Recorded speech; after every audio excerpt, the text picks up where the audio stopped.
Good morning, everyone. How are you? Today is June 13th, and it's my father's birthday. It would be his 89th birthday, and I just want to wish him the happiest of birthdays. He passed away 20 years ago, and it was crushing, heartbreaking, everything that you would imagine if you've been through the death of a parent, then you understand what I'm talking about, and I certainly commiserate with you and send you my sincere condolences. It doesn't matter when it happened, it's always, you live with it your whole life. So, given that it's his birthday, I wanted to do a special tribute to him. And although we usually do Science Tuesday, we can touch a little bit on science, but mostly this will be a tribute to my father. Okay? So let me tell you a little bit about my father. First of all, he was a musician. He loved nothing more than music. He loved especially jazz and swing music. And he had an orchestra, big band sound, and he played in clubs all around New York City.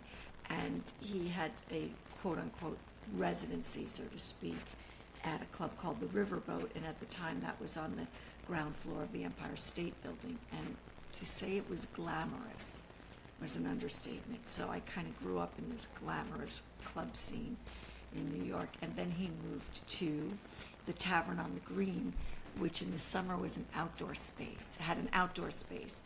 And to go to hear a band in the summer, my father's band, people from the different Broadway shows would stop by on their way home from work. They'd walk through the park. I remember the dancers from Pippin. Yes, I can make it louder. I apologize. I remember the dancers from Pippin and just different Broadway shows coming by, and they'd listen to his band and they'd listen to him. And it was just a thrilling, glamorous time in New York City. Thank you, Stephanie. Thank you so much. Thank you for joining. So I grew up in the backdrop of this kind of glamour. Oh, Stephanie, this flower's here for you. You're my inspiration for doing my flowers every week in my home and office. So with that, there were two languages in my home. There was music and religion. My father was very religious, and for the first few years of my education, I went to a Catholic school, which I really, really valued and loved. And I still think about that school. From kindergarten to third grade, I was in this school, the Assumption School in Peekskill, New York, and I was heartbroken recently when it closed down, but I loved it there.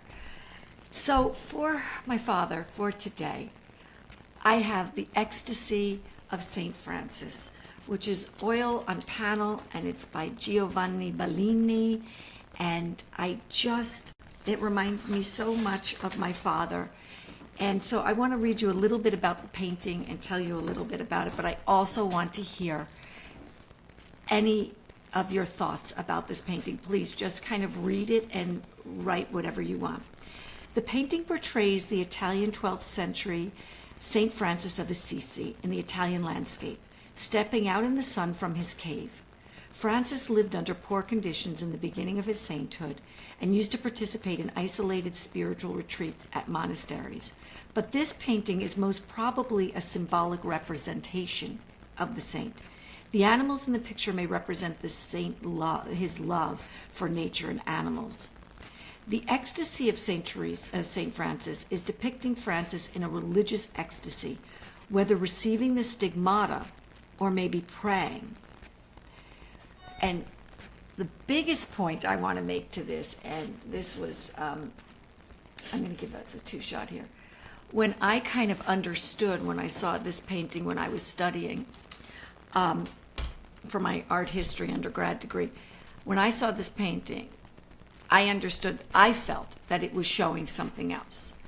And then months later, our professor asked us, what do you think is the first, or one of the first times in art history that music is depicted? And I said St. Francis. And she was pretty taken aback in a very good way. And I was too, because I realized that I could make connections to music, to paintings. I could read them in a different way. And I see this, and for my father's birthday, because of his love for music and religion, if you look at St. Francis here, I do believe he may be receiving this stigmata because his hands are open. However, in previous paintings, when they depicted St. Francis receiving stigmatas, it was mostly, there were images of a particular light coming through, a cherub, an angel, kind of placing the stigmata. Here, I believe that he is opening, he may be receiving the stigmata, but he's also singing his first canticle. So I'm going to transition again. And he wrote the Canticle of the Sun. And in it, it's praise of God, thanks him for such creations as brother fire and sister water. It is an affirmation of Francis's personal theology, as he often referred to animals and brothers and sisters to mankind. And he rejected material accumulation and sensual comforts in favor of lady poverty. And so I think that this becomes such an important piece because we can almost hear the sound. This was considered, this canticle of his was considered the first piece that is written in Italian. Actually, it's from an Umbrian dialect. I'm going to read you a little bit. It's an Umbrian dialect, so it's a little tricky for me, although I do speak Italian. And you can hear the beauty of it.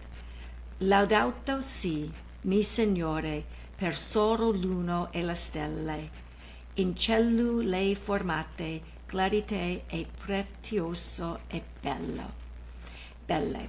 And he says, praise to you, my Lord, through sister moon and the stars. In heaven you formed them, clear and precious and beautiful. And I feel like at this moment, that's what we're hearing. That's what we see, what we hear in this painting.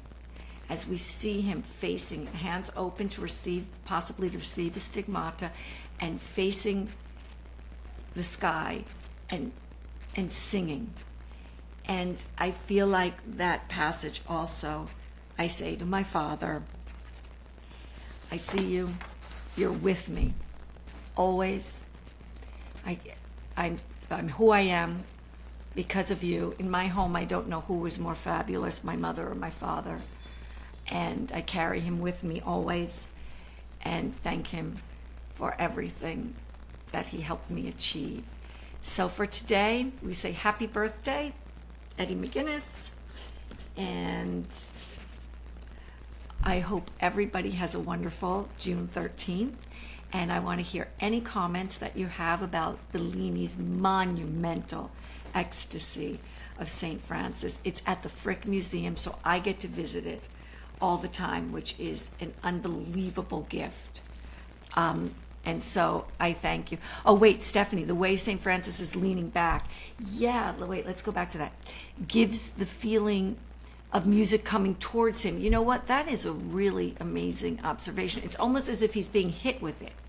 See, that's what I think. There's two things going on here. There's that stigmata coming towards him and the music coming out of him, or both, the music and the stigmata coming towards him, the sound of the music, and then he has this open mouth.